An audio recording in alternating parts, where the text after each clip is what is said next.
¿Qué limitantes podemos llegar a tener? ¿Qué piensan ustedes, chicos?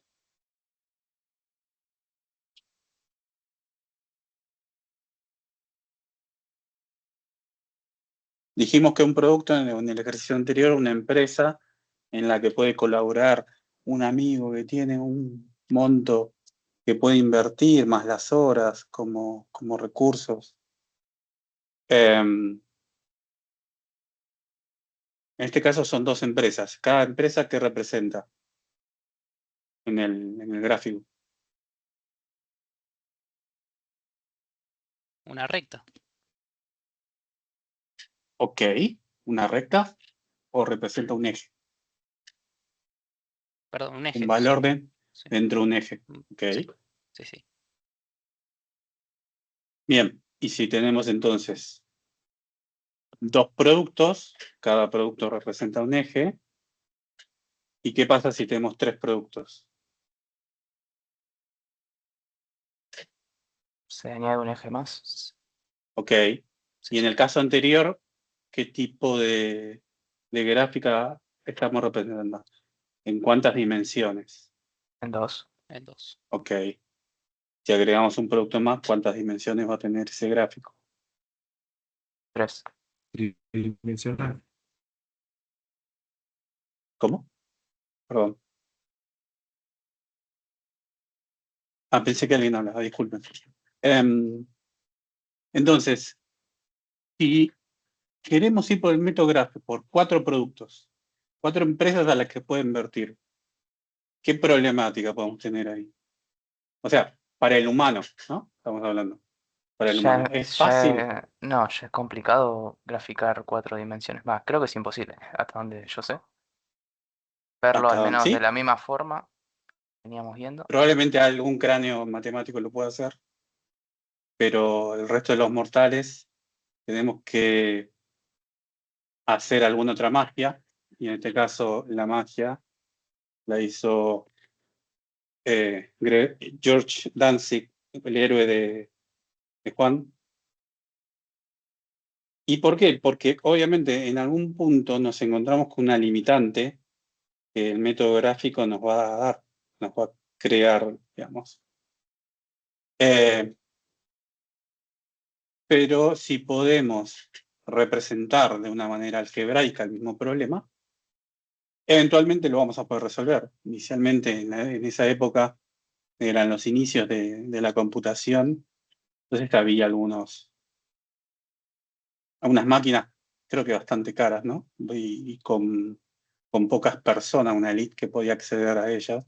Por eso estuvieron dedicadas eh, a predecir el tiro de una bala, etcétera. Cuestiones que son aplicables en su momento mayormente a problemas militares y que luego vieron que tenía algún tipo de forma de resolver problemas, se pudo aplicar a otro ámbito. Bien, entonces, George Danzig creó este método, un método algebraico, que es posible implementarlo mediante un software, perdón, y desde entonces se ha estudiado y se ha empezado a mejorar ese método.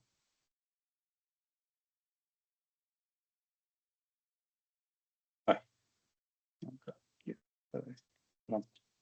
entonces, ¿cuál es la característica de este método? Que lo vamos a conocer como el método simplex.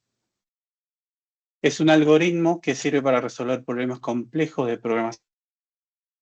Es un procedimiento algebraico cuyos conceptos fundamentales son geométricos. Es decir, uno es un algoritmo, un procedimiento paso a paso. Es algebraico, pero sus conceptos fundamentales son geométricos, ¿sí? Y nosotros, lo que nos va a permitir este método, ¿me escuchan? Perdón. Sí, Sí, se escucha. sí. Sí, se escucha. Perdón, pero me entró una llamada y me desconfiguró todo. Perdón. Disculpa. Entonces, repito. Repito. Esperen un cachito, disculpen chicos. Se me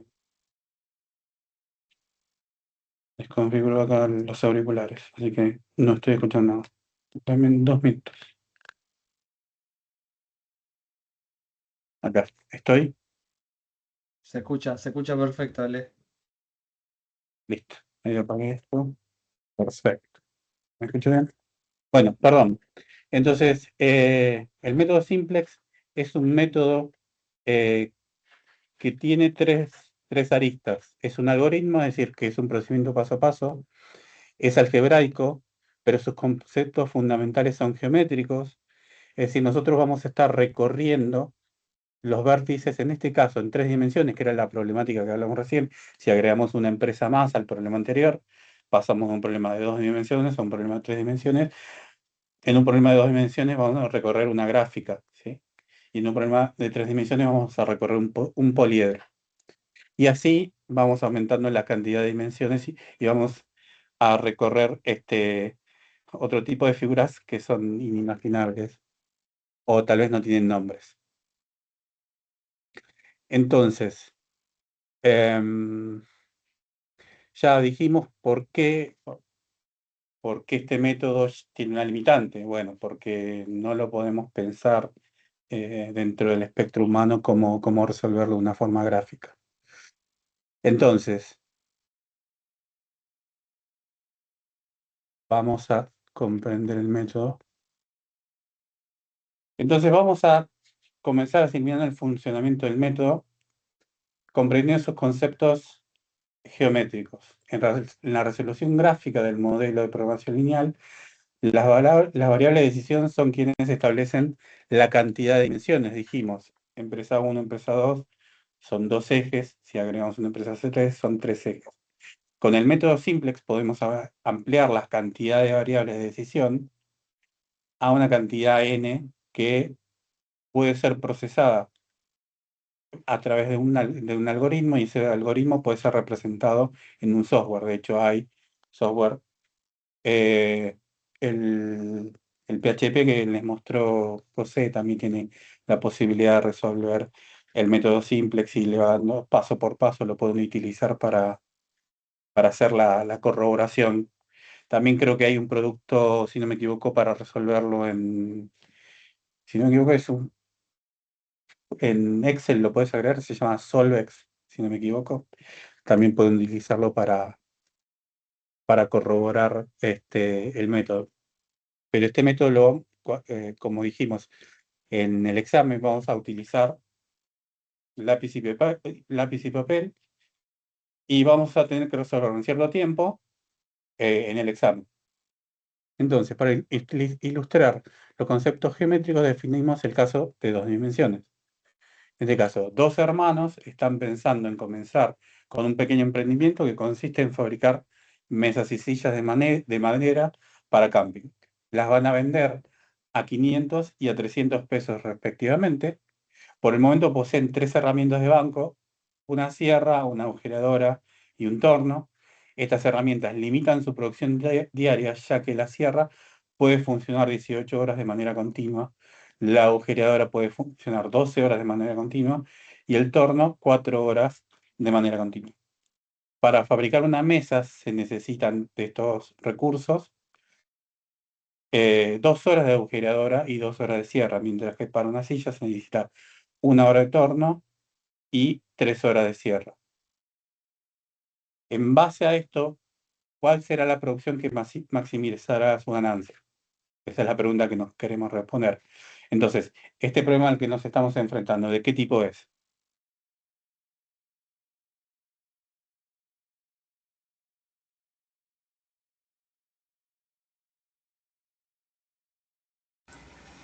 Programación lineal. Sí, bien. ¿Y qué tenemos que hacer en este problema de programación? ¿Qué tenemos que resolver en este problema de programación lineal? Y ver cuál es la máxima ganancia de la producción de mesas y sillas. Bien. Y si no maximizamos para resolver un problema, ¿qué otra opción tenemos? Es correcto lo que respondiste, es maximizar en ese problema. Y si no maximizamos, ¿qué podemos hacer para resolver el problema? O sea, estamos de acuerdo que tenemos solamente dos opciones. O maximizamos o... O minimizar el costo. Exacto, exactamente. Bien, ¿y cuáles son las variables de este problema? Ya lo repasamos en el ejercicio anterior, pero está bueno que lo volvamos a ver. Los recursos serían las mesas y sillas. O sea que la fórmula de la ganancia serían las mesas, el valor del costo de las mesas de 500 Ujú. más los 300 de valor de las sillas. ¿Y qué sería eso?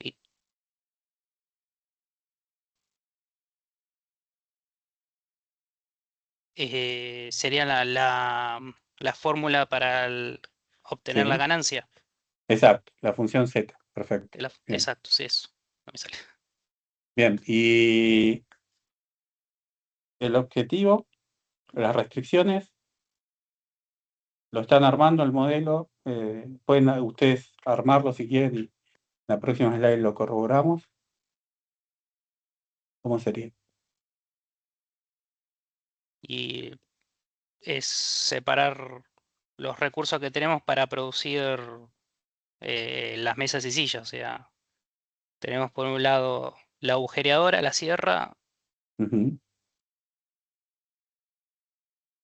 y el costo de tiempo que se requiere para producir eh, cada, eh, cada producto. ujú, perfecto. Bien, y si tenés que representar la primera restricción, ¿cómo lo harías?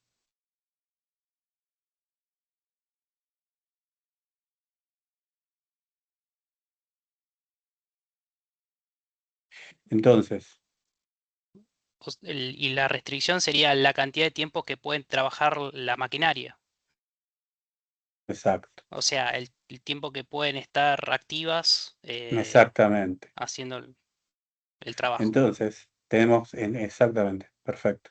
En la representación tabular vamos a generar algo similar a esto. Como dijiste bien vos, tenemos el tiempo de horno, de torno para la silla, con una restricción de 4 horas. Está acá, ¿sí? El tiempo de agujereadora para la mesa, con una restricción de 12 horas. Y el tiempo de uso de la sierra, con una restricción de 8 horas y 3 horas para la silla. Como dijiste bien, la ganancia sería 300 por cada unidad de sillas y 500 por cada unidad de mesa. Y ahora si esto lo tenemos que formalizar,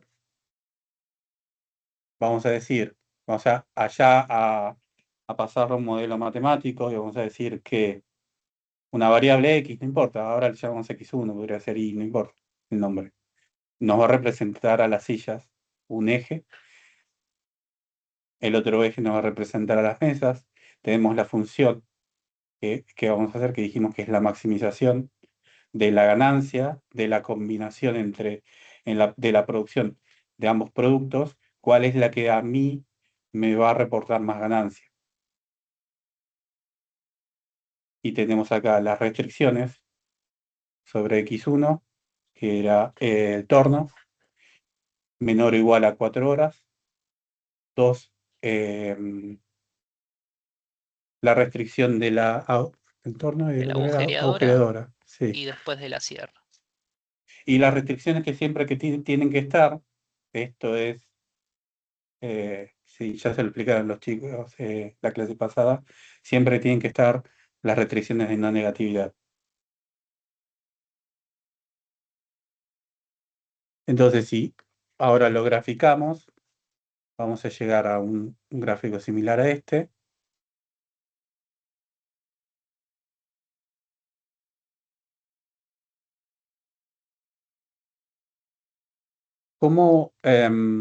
¿Cuántas restricciones tenemos?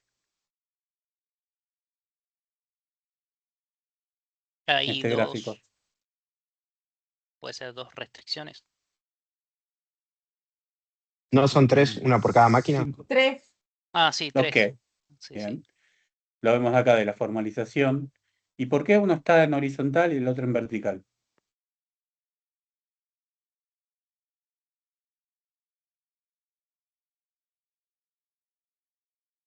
1-0. Claro, porque hay ausencia de uso de ese recurso en un producto. Básicamente eso es lo que me está diciendo.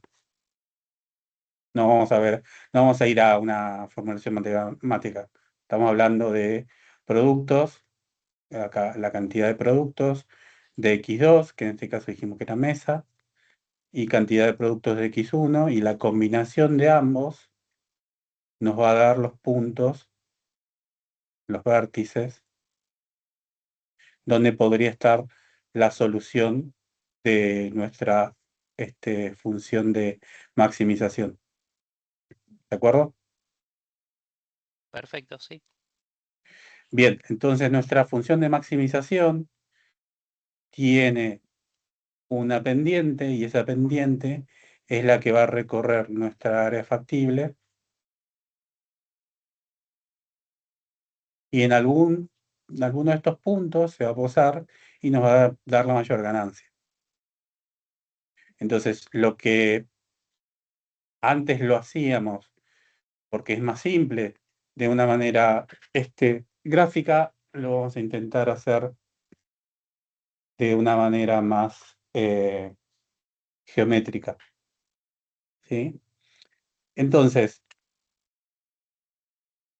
¿qué piensan en lo que vamos a tener que hacer?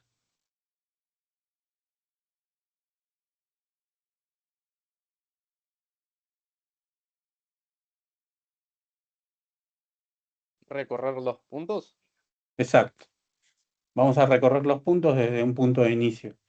En este caso, nuestro punto de inicio, siempre que se pueda, y siempre que se pueda, va a ser nuestro punto 0, 0. ¿Y en qué casos no va a ser posible que iniciemos en este punto?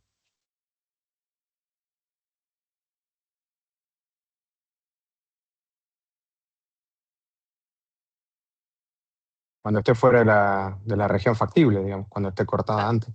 Exactamente. ¿Y qué pasaría? Que tengamos, por ejemplo, a ver si puedo, creo que no puedo graficar, a ver si puedo hacer algo acá. ¿Verdad? Sí. Ahí está. Perfecto. Listo. Si tuviéramos una restricción, ¿qué sería? ¿Cómo sería esta restricción para que restrinja esta área de acá abajo? ¿Cómo debería ser? Si todas estas restricciones, esta restricción de acá, esta restricción de acá, esta restricción de acá, la vemos acá. Que cada herramienta me diga que tiene un máximo de horas de funcionamiento, pero un mínimo también. Exactamente. Exactamente. Que sea un rango, digamos, comprendido entre un Un valor mayor a o 0 un rango, y... claro. Exactamente. O que tenga un mínimo, que tiene que ser Exacto. mayor a, porque ahí sería económicamente viable utilizarla, por ejemplo. En ese caso, estaremos cercenando esta parte de la región factible, entonces no nos sería posible iniciar del 0, 0. En ese caso es cuando queremos analizar que el mínimo de producción que queremos tener para tener una ganancia como base. No, no, Ok. esa es una función de minimización. En este caso, tenemos una restricción que nos dice que como mínimo debería ser X cantidad de horas, vamos a ponerlo en horas, en la unidad. Nos estaría diciendo que tenemos que como mínimo usar, no se me ocurre ahora, tal vez un horno, tal vez si tuviéramos algún producto que necesita hacer algún producto metálico, que tengamos que hornearlo y que el costo de encender un horno tiene que ser tan alto que como mínimo tendríamos que usarlo X cantidad de horas. Podría ser eso. Y hasta, como dijo recién el compañero, perdón, no vi tu nombre, y hasta un máximo X. ¿Sí? No es el caso, pero digo, es para ejemplificar que en algún punto de acá dice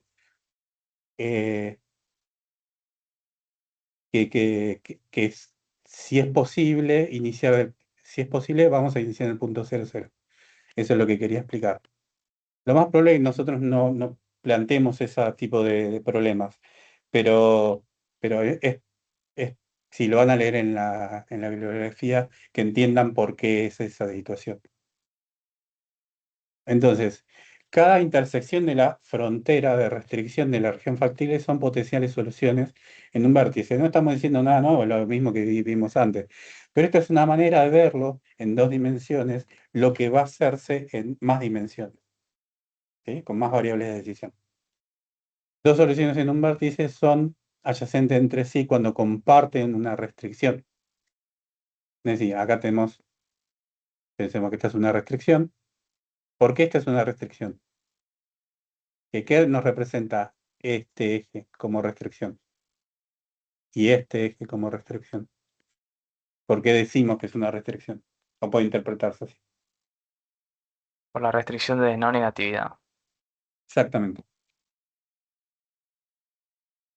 Entonces, en cualquier problema de programación lineal con n variables de decisión, 2 soluciones en un vértice son adyacentes entre sí cuando comparten n-1 fronteras de restricción.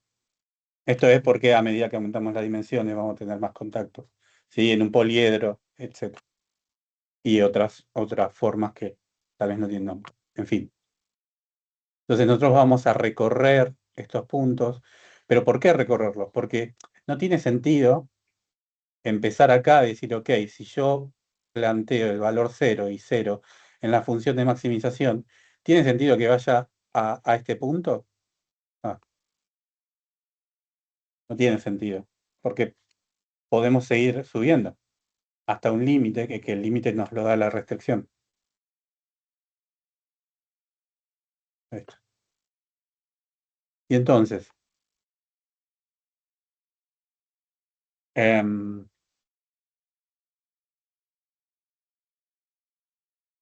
dijimos que cada intersección de la frontera de las fronteras de restricción en la región factible es una solución en el vértice. O solución FEB, lo van a ver en la bibliografía. 2 FEB son adyacentes cuando comparten, como dijimos, n-1 fronteras de restricción en 2 dimensiones, comparten una frontera. Y esto es fundamental en el método simplex. Solo se mueven solo nos vamos a mover y vamos a ir avanzando en la resolución del problema justamente entre los vértices que están adyacentes.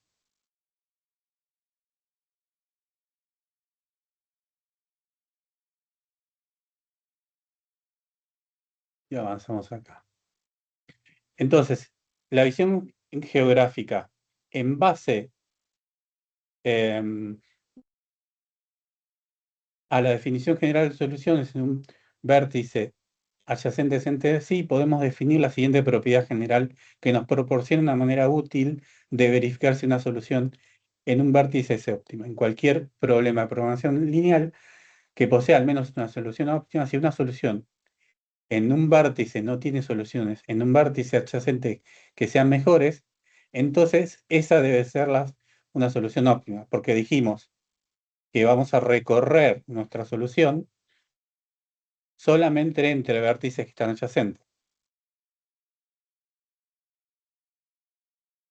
Entonces acá se puede ver z es igual a 0, acá z es igual a 30, vamos a este vértice adyacente, acá z es igual a 36. Y si bajamos acá, z es igual a 27.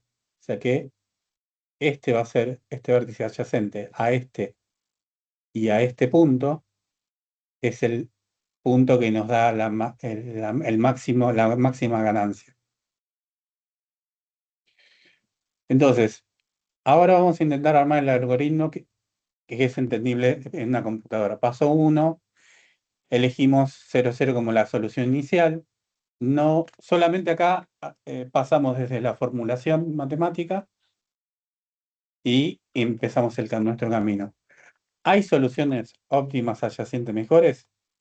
Sí, hay soluciones óptimas adyacentes mejores. Porque nos podemos mover desde el punto 0, del 0, 0 al 0,6. Y esto nos va a permitir obtener una Z mejor. ¿Sí? Y en este punto hicimos una iteración.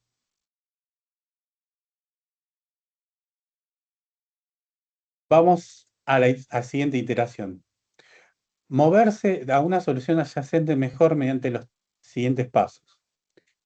Entre las dos restricciones restricciones de la región factible que salen de 0, 0, desplazarse a lo largo de la arista que aumenta en mayor medida el valor de Z. Como dijimos, la variable 1, la variable 2, perdón, es la que aumenta nuestro resultado o nuestra fórmula de maximización y podemos crecer. Detenerse al llegar a la primera frontera de restricción, 2x 2 menor o igual a 12. O sea, acá.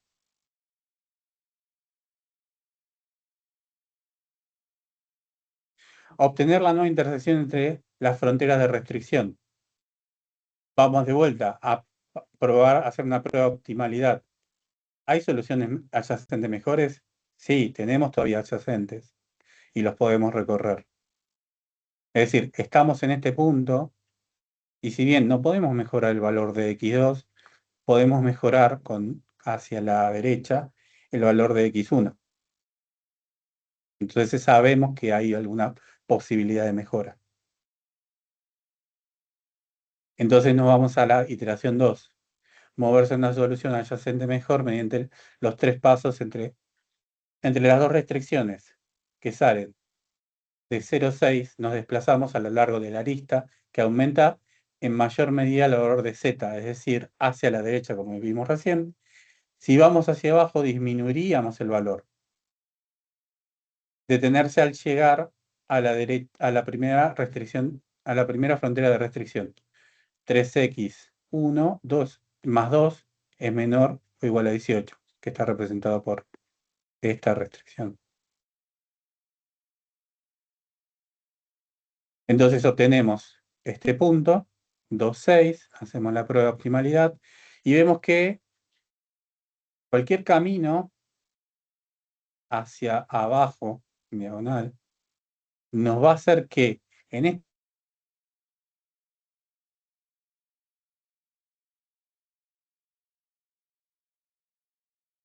Ahí se cayó Ale. No sé si se cayó Ale o. Parece que sí. A mí sí me quedó. Sí, sí. Sí, sí. Eh,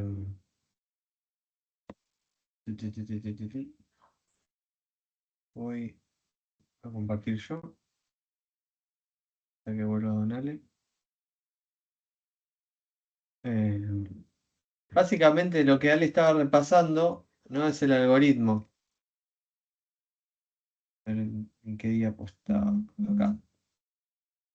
Básicamente esto que decíamos que lo poderoso que tiene el método es que se puede traducir a un algoritmo. Y como tenemos el ejemplo para verlo en el plano, que es una buena, y eso también lo propone el libro, es una buena forma de entenderlo, es cómo arranca y cómo termina, ¿sí? La condición de salida.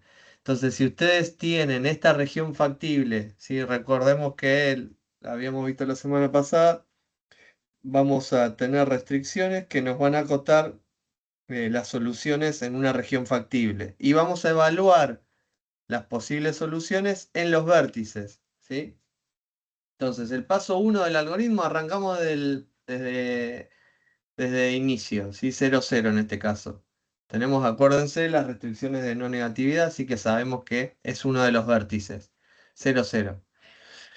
Y ahora el paso siguiente es verificar en las soluciones adyacentes en los vértices. Fíjense que parado acá en este punto, ¿sí? Tengo esta solución y esta solución. Ahora, no sé si se acuerdan cuando jugamos la semana pasada de darles valores a Z, que veíamos hacia dónde aumentaba. Cuando tenemos un problema para maximizar Z, podemos identificar la dirección en la cual aumenta. Entonces, podemos evaluar acá, en este punto, por ejemplo, y nos hacemos la pregunta, ¿hay soluciones adyacentes mejores? Es decir, en 0.6 Z vale 30 y en 0.0 Z vale 0. O sea que en este caso la respuesta es sí. ¿Sí? Hay una solución adyacente mejor. Entonces continúa. Este es el paso inicial. Y si se fijan, en la siguiente iteración nos volvemos a mover de un punto a otro. ¿Sí? Entonces decimos, bueno, ¿hay una solución adyacente mejor? ¿No? Acá fíjense. Nos paramos del punto 1 al punto 2 y decimos acá hay un 36 en esta iteración. Entonces sí, volvemos a responder sí. Y así hasta que llegamos a la última iteración en la cual vamos a responder no. ¿Por qué? Porque cuando evaluamos al siguiente punto vemos que el Z bajó, ¿sí? Bajó al 27. Estaba parado en el 2, en 36. Digo, tengo soluciones adyacentes mejores. Acá tengo que responder no y esa es mi condición de salida. Esa es mi condición de salida, termina el algoritmo y sé que la solución óptima está en 36. ¿Sí? Porque ya verifiqué mis adyacentes y no mejora. Obviamente esto imagínense con cientos de restricciones y con este método que lo estamos viendo en el plano, con multidimensional, es muy poderoso, ¿sí? Porque se va moviendo de a puntitos y ya cuando encuentra esta regla puede cortar, ¿sí?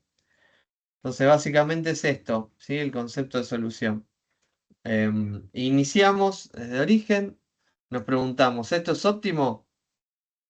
Si es óptimo, es decir, no hay soluciones adyacentes mejores, terminamos, ya está. Si no, seguimos una vuelta más. Ese sería un poco el algoritmo. Em, ¿Qué más? La tasa de mejora de Z es lo que explicábamos ¿se acuerdan de darle valores de Z y ver cómo va mejorando, digamos, hacia qué dirección, y por eso nos movemos así. Y también es importante que tenemos el origen, para aplicar esta solución, tenemos que tener el origen incluido en la región factible. Vamos a ver la clase que viene que no en en todos los programas de programación lineal se cumple esto, entonces vamos a hacer un truco para incluir a 0,0. ¿Sí? Dada una solución en un vértice, en términos de programación es más rápido encontrar las soluciones adyacentes y de esta manera siempre nos movemos a través de fronteras o restricciones. Y la prueba es bastante fácil de comprobar, es saber si mejora Z o no para evaluar la solución factible en el vértice. Recuerden que si hay una solución óptima, la vamos a encontrar en el vértice. Entonces, hasta ahí, si se quiere, la introducción y la explicación del algoritmo, eh, si se quiere, de una forma gráfica, ¿no? Ahora también podemos hacer, y esto es lo que van a utilizar ustedes, es el método, un procedimiento algebraico, ¿sí? Ahí ya está, Juan. Bueno. Una cosita ahí que Sí, es que sí. también, por si las dudas, acá obviamente estamos viendo todo, como quien dice, o sea, el traslado de la parte gráfica a la matemática, ¿sí? Entonces, lo más importante ahí es que siempre empiezan en el punto origen, en el 0,0.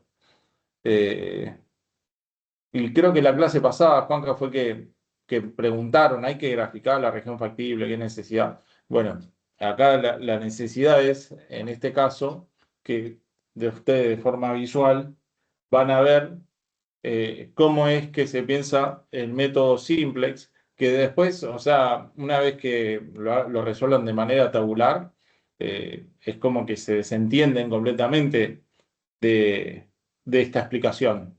Pero está bueno que lo entiendan y no sé si hay preguntas teóricas sobre cómo se realiza el método simplex o cuál es la lógica del método simplex, pero está bueno que lo sepan.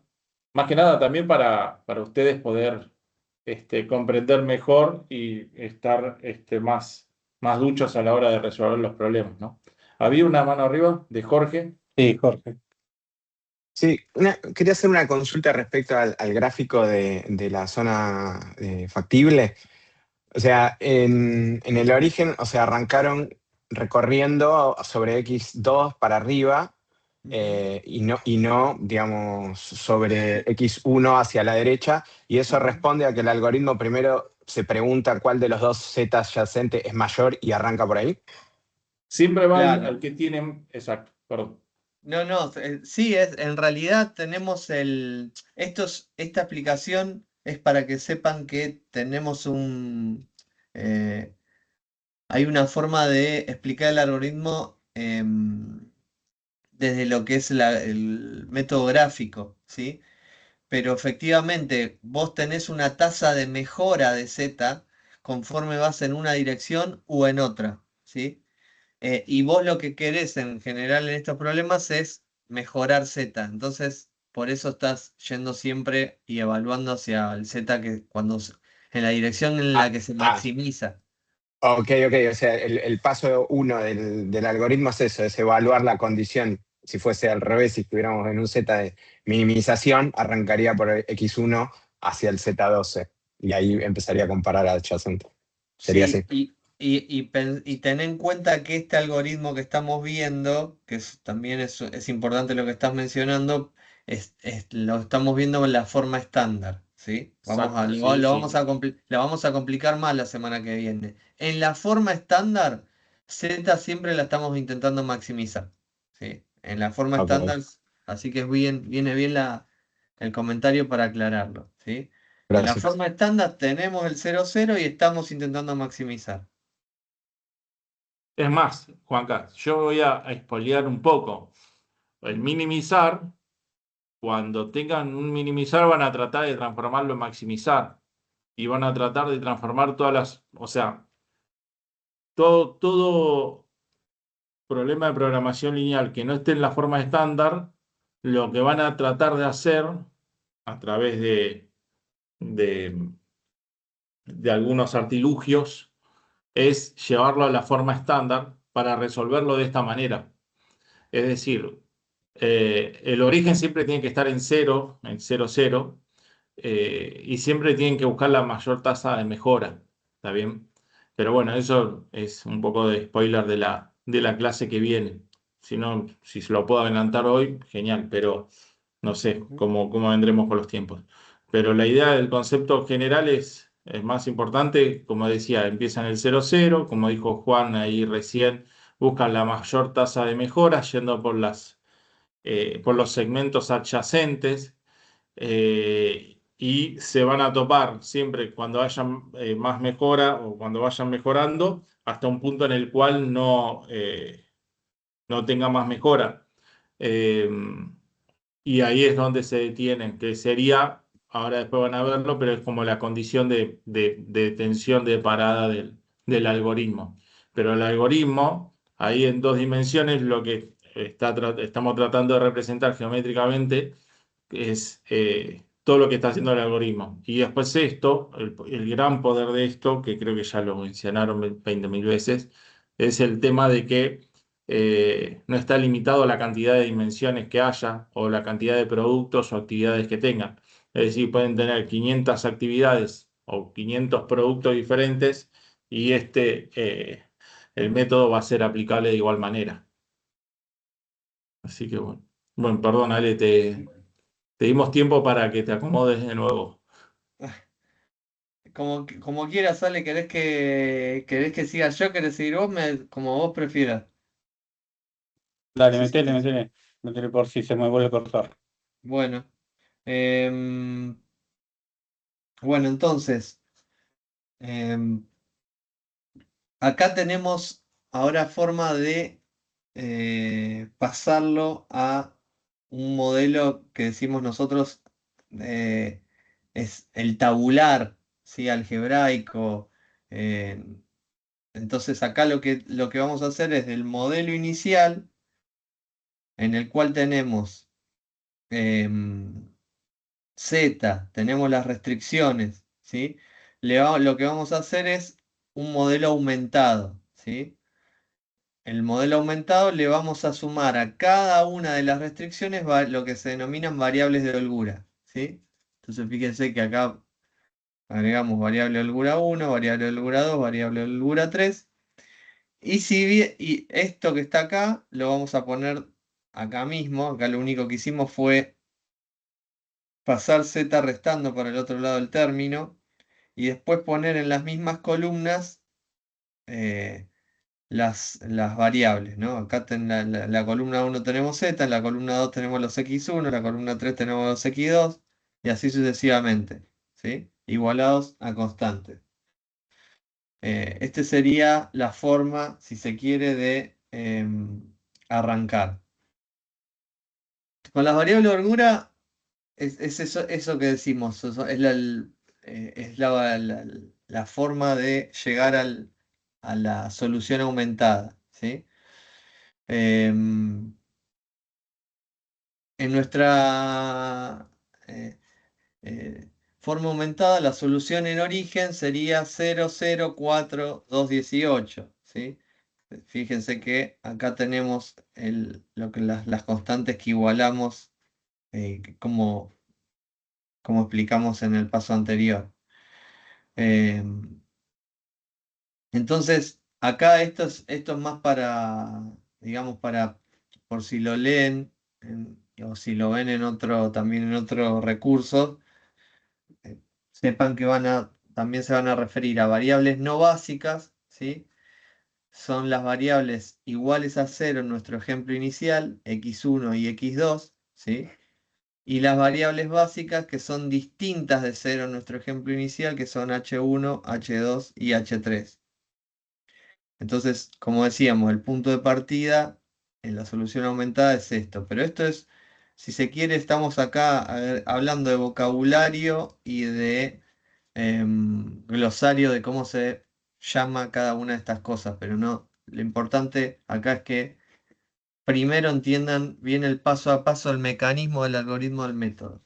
Fíjense que acá lo que hicimos fue pasar cada una de lo que teníamos acá, de las variables en la solución aumentada, lo pasamos a esa tabla. Van a ver que acá, por ejemplo, en la primera fila, z vale 1.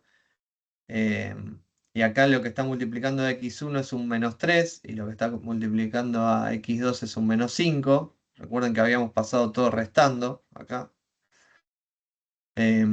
Acá de vuelta tenemos el término es 1, acá el término es 1, acá el término es 2.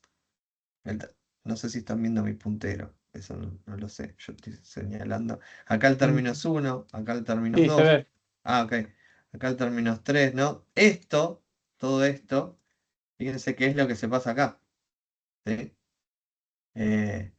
Son las columnas de cada una de las variables y el valor en cada una de las restricciones. Dame un segundito. 87. Hay una pregunta de Walter, mientras espero ese segundo. Acordate ahí, Walter dice, pregunta, ¿los valores de Z cómo se calcula? Es decir, en x2, 0, 6, ¿por qué vale 30? Recién estábamos, justo viene de la mano que habíamos resuelto un ejercicio. Cuando vos tenés los puntos, calculás, reemplazás x e y en la función objetivo y ahí te da la ganancia. No sé si ahí, Walter, te respondí. Claro, Bueno. acuérdense que tenemos la función esta objetivo, ¿sí? Que se pueden reemplazar los valores para obtener la ganancia.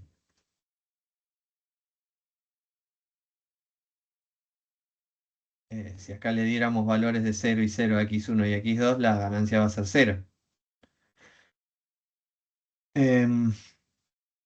Bueno, las variables no básicas no se encuentran en la tabla, por lo que se asume de todo el valor. Esto es digamos, es de vuelta, tiene que ver con lo que denominamos variables básicas y variables no básicas, ¿sí? Entonces, el primer punto, o sea, esto, sí, espero que haya quedado claro, es pasar lo que vimos la semana pasada, la función z, las restricciones, a un modelo aumentado en el cual agregamos una variable holgura por cada una de las restricciones, ¿sí? Esto no es nada más que eso. Y acá lo estamos representando con cada uno de los valores que nos quedaron en ese paso inicial. ¿Hasta acá hay alguna duda? Porque acá viene la parte mecánica. Esta construcción fue del enunciado a las restricciones, a la formalización, y de la formalización acá lo representamos en una tabla con constantes, no hay mucho más que eso. Si para llegar acá hay alguna duda, alguno que levante la mano, si no sigo. No hay Profe, ninguna duda, Juan. Es más, ahí recién Walter contestó que comprendió. Bueno, perfecto. Entonces, ahora lo primero que vamos a hacer es seleccionar la columna pivot, ¿sí? La perdón, columna, yo un sí. segundito, interrumpo una cosa. ¿Entienden por qué es 3 y 5, no? En la función de maximización y no por qué es 300 y 500. Yo soy abogado del diablo y quiero meterme ahí en ese punto, porque a veces se ve en los exámenes que no entienden muy bien por qué se hace ese tipo de reducción en esta algebraica, ¿no? En esa función.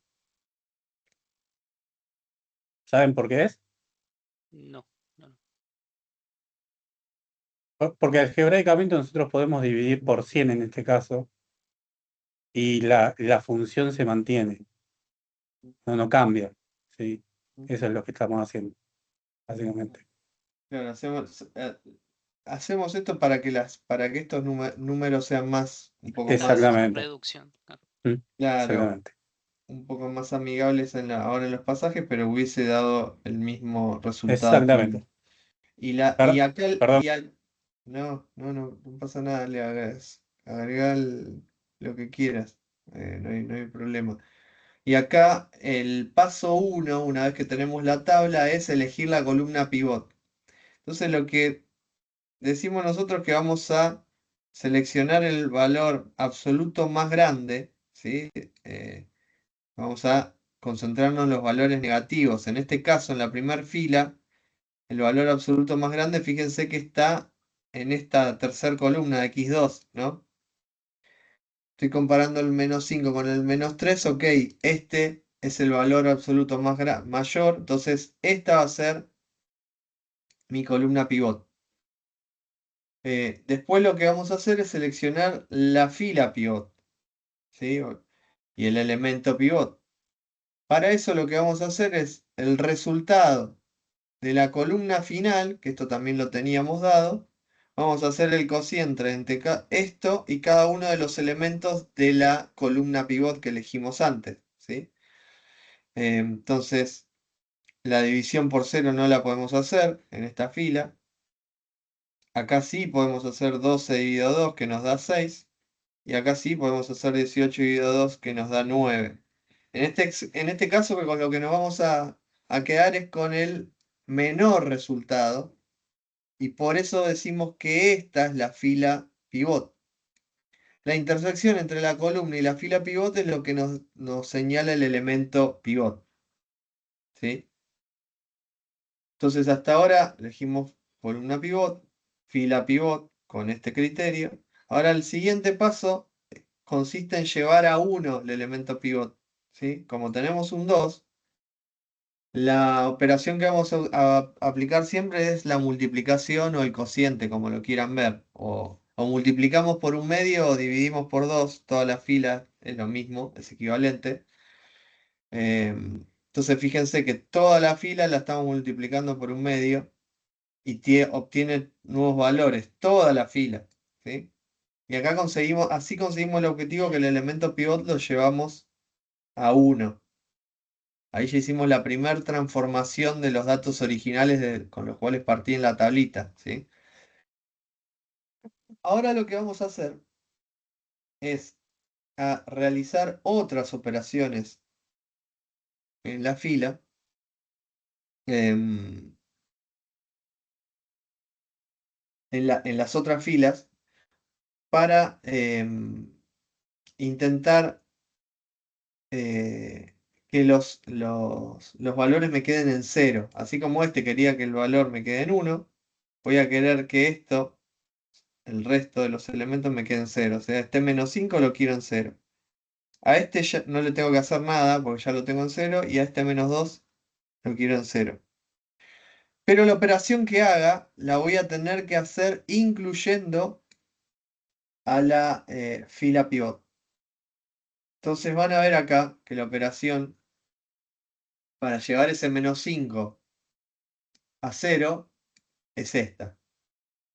La nueva fila 1 va a ser igual a la fila 1 más 5 por la fila 3. ¿Sí? Y en la fila 4, que tenía un 2, va a ser la nueva fila 4, va a ser fila 4 menos 2 por la fila 3. Tengan en cuenta que esta operación se aplica nuevamente a todos los valores de la fila. Por eso la fila, las filas en su totalidad cambiaron ahora sus números. ¿Sí?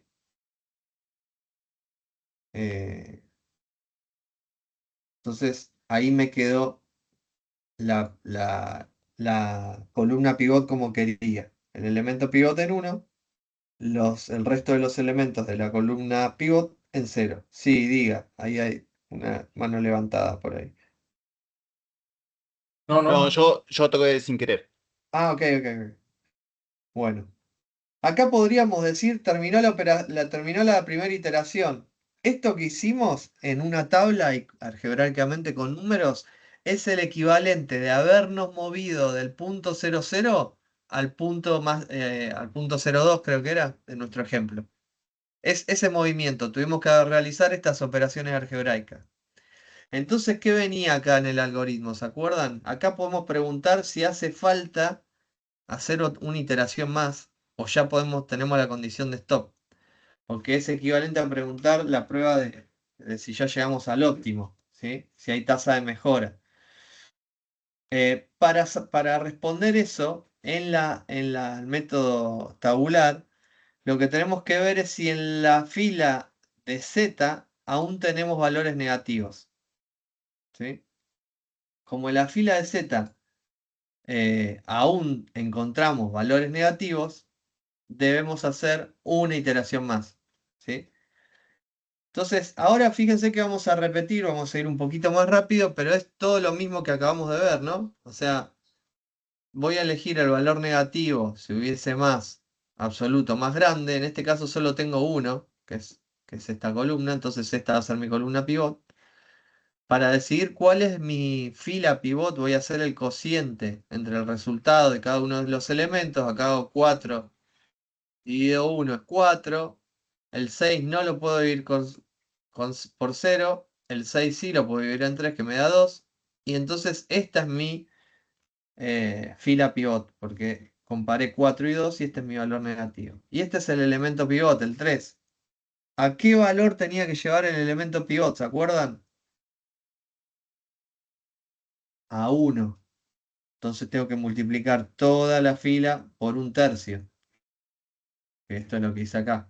¿A qué valores tengo que llevar el resto de los elementos de la fila pivot? A 0. Entonces tengo que hacer una operación que incluya a la fila 4 para llevar esto a 0. Entonces, si acá tengo un menos 3, lo que voy a hacer, y acá tengo un 1, si acá tengo un menos 3, le voy a sumar 3.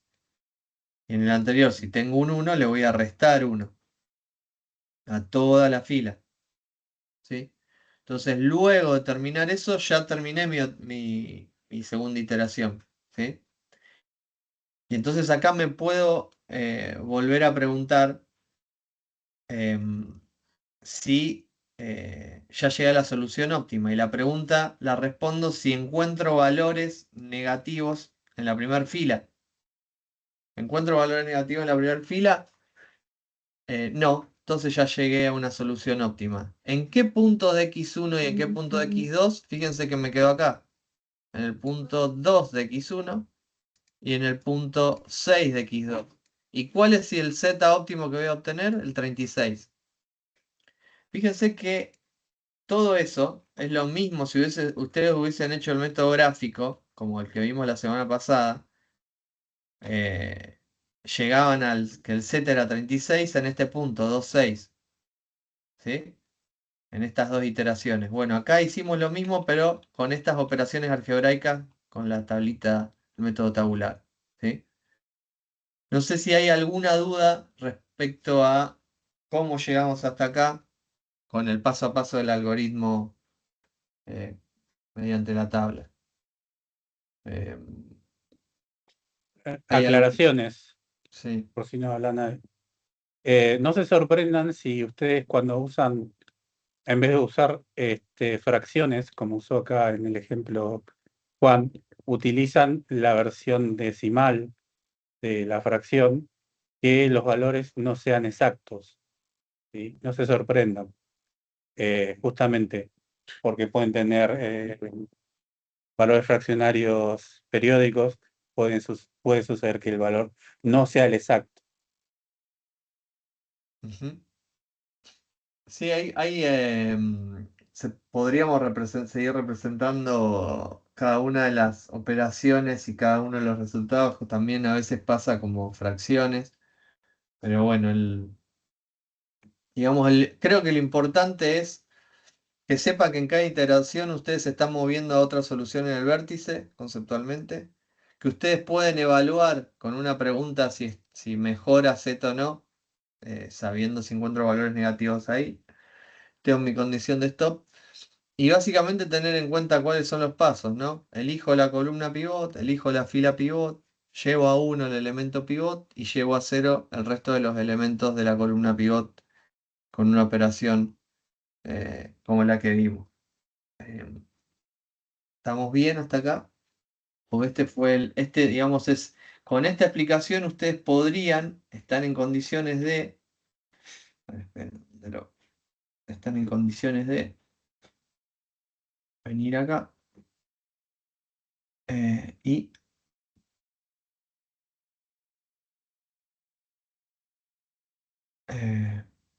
hacer ejercicio de TTP. ¿Sí? O sea, ustedes deberían poder pasar esto, que es, ustedes, acuérdense que con el TP anterior, ustedes a partir de un enunciado podían decir, bueno, cuál es la función z y cuáles son las restricciones. Ahora con esto deben poder hacer el método simplex tabular con el modelo aumentado, con las variables de holgura, y luego venir con este paso a paso que acabamos de indicar, a indicar y llegar a cuál es el z óptimo. Y para qué x1 y para qué x2.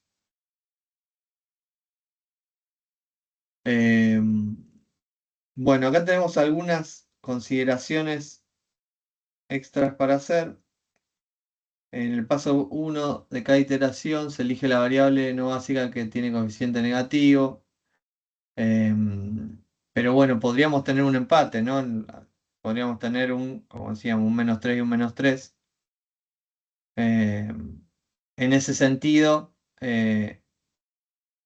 podemos elegir arbitrariamente, ¿sí? Cuál es la columna pivot. Lo único que nos va a influir por ahí es la cantidad de iteraciones, pero el resultado que vamos a llegar es el mismo. Creo que ahí uno de los chicos había justo, creo que vos, Jorge, me habías mencionado respecto a qué dirección íbamos. Sí, sí. Si íbamos por acá o si íbamos por allá, bueno, vamos a llegar, podríamos llegar. Acá modificamos el problema porque no era, era -5, ¿no? Pero a propósito, que sepan que cuando hay un empate, o sea, cuando vos no sabrías en qué dirección ir, en teoría, vas a llegar a un resultado igual. el resultado óptimo. Por ahí vas a hacer una iteración más, pero bueno, al principio acá no sabías para qué, no podías ver más adelante en las adyacentes cuál te ahorraba iteraciones. No sé si me expliqué, pero en cuanto al algoritmo es Sí, eso. sí, clarísimo. Bien. Entonces, después tenemos otras cuestiones como el caso de empate en la variable básica que sale. ¿Sí? Esto es cuando hacíamos el cociente, elegir la columna. Esto es lo que se denomina en método simplex soluciones o variables degeneradas. ¿Sí? Acá podríamos tener situaciones en la cual nos quedamos iterando mucho tiempo, inclusive infinitamente. Por eso ustedes, si se encontraran con esto en el trabajo práctico o en el parcial, pueden decir: acá estoy ante un escenario de una solución degenerada, así que paro de iterar. ¿Sí? Esto es cuando es el empate en ese sentido. Entonces acá básicamente lo que preparó José manipuló el problema original para mostrar esa situación. Entonces ven que acá el cociente, una vez que elige la columna pivot, y va a ser el cociente, comparando el resultado con cada elemento de la columna pivot, le da 3 y 3. Entonces acá, este es el caso de la solución degenerada. ¿Sí? Podríamos hacer esto. Para este caso en particular, pero no lo podemos saber, digamos, cuando estamos con el papel y lápiz, para este caso en particular, si ustedes avanzan, ¿sí? Pueden llegar a una solución óptima, pero hay casos en los que no es así que no, como les decía antes, no hace falta continuar iterando. Ahí tenemos dos situaciones, dos empates en dos momentos distintos del algoritmo. Después recuerden que esto también, sí, diga. No, te quería consultar, diste un ejemplo ahí de dos cocientes que daban mismo resultado, Sí, y por eso, bueno, era de estas variables degeneradas. Ahora, sí, si hubiese una variable más ahí en donde fuese 4 el cociente, y vos sí, tenés, o sea, solo dos que serían las mínimas, ¿esto sí. es igual? ¿Sería un caso de variable degenerada porque hay la mínima, ya tenés un empate en la mínima? Buena pregunta, y sí, la respuesta es sí, porque usted tenés que Ok. elegir. Sí, Si tengo esa variable, me da 2, no estoy sí, ante ese caso porque tengo el mínimo ahí, en 2. sí, exactamente, Ahí va, listo. exactamente. Gracias. Bien, buena aclaración. Bueno, y después también teníamos casos de esto de la región no acotada, eh, que en definitiva, en el paso 2, esto que ninguna variable califica como variables básicas saliente, em, y digamos, es una situación que también está, digamos, está en el mazo con problemas de programación lineal, ¿sí? Entonces acá nuevamente, lo que expone la diapositiva es cómo deberíamos modificar el enunciado original como para que se dé esta situación. Acá no tenemos una restricción, y, digamos, la región factible es no acotada. También, y eso es una de las respuestas que dimos al principio de la clase, era si hay posibilidades de tener soluciones óptimas múltiples. Entonces, eh, si al menos una variable no básica tiene coeficiente 0, si en la fila donde tenemos z, entonces el valor de z no va a cambiar. Se identifica mediante iteraciones adicionales en el método simplex en las que se elige una variable no básica con coeficiente 0 como variable entrante. Entonces acá lo mismo. Si se modifica el precio, ¿sí?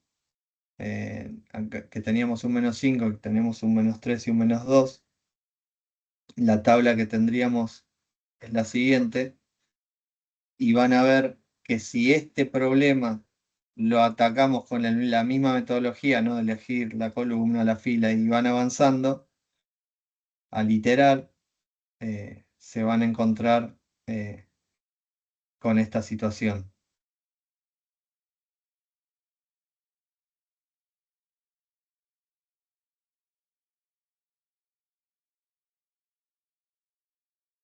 Llegamos a que en la primer fila no hay negativos, ¿sí? Entonces el resultado es 18, pero también vemos que en las variables de holgura, es una variable no básica, está igualada a 0, entonces se podría inclusive hacer otra iteración, podríamos hacer otra iteración para obtener otro resultado. Vean acá que tenemos x1 en 4 y x2 en 3. Si a este escenario volvemos a iterarlo, van a ver que nos vuelve a dar el mismo resultado, que es 18. Y en este caso el x1 es 2 y x2 es 6, o sea, nos lo dio en otro punto. Por eso decía que es lo que respondimos al principio, en dos puntos distintos la solución óptima la llegamos igual. Y esto también puede ser múltiple, no solo esto es un caso de 2. Si realizáramos otra iteración más, porque acá tenemos el mismo tema, ¿no? Con H2 igualada a 0, que es el punto naranja, se van a dar cuenta que pasa lo mismo, ¿sí? Volvemos a obtener que z es 18 y vuelven a cambiar las coordenadas de donde encontramos la solución óptima. Acá también modificamos el problema original para que vean que es cómo digamos, cada uno de esos casos raros, como soluciones óptimas múltiples, regiones no acotadas o soluciones generadas, se encuentran aplicando el método simplex tabular. Como conclusión final, podemos decir que podemos conceptualmente verlo y seguirlo de forma gráfica, ¿sí? Sobre todo en 2 dimensiones y con esos casos de laboratorio, para que se entiendan cómo nos movemos de un punto a otro como soluciones en los vértices. El algoritmo lo que hace es partir de ese punto 0, 0 o 0, 0, 0, si fuese multidimensional 0, 0, 0, 0, 0, 0, 0, los 0 que quieran. Arranca de ahí, verifica la tasa de mejora de z y se mueve en ese sentido. Y se hace la pregunta si mejoró z o no. Si mejoró z, continúa iterando. Y si no, ya sabemos que estamos en la solución óptima. Es bastante poderoso porque, como repetía, este tipo de problemas puede tener muchísimas restricciones, puede tener muchísimas variables, si bien lo estamos viendo en 2 o los ejercicios inclusive estos del trabajo práctico son en 3 dimensiones quizá. No sé si hay alguno con 4.